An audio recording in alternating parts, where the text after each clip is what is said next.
Hi everyone, welcome to Edtech with JRep. I'm Javier Rabagliet and I'm here to show you how to make your Gmail settings work for you. Let's go!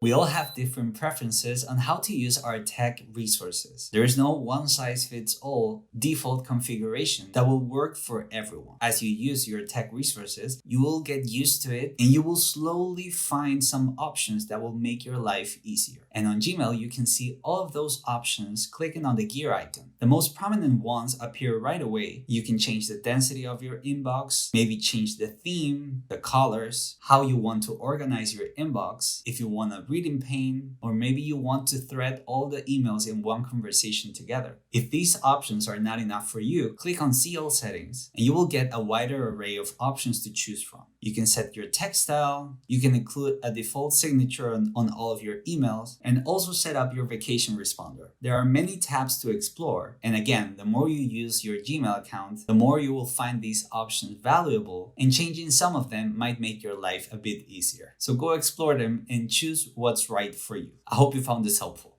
Bye!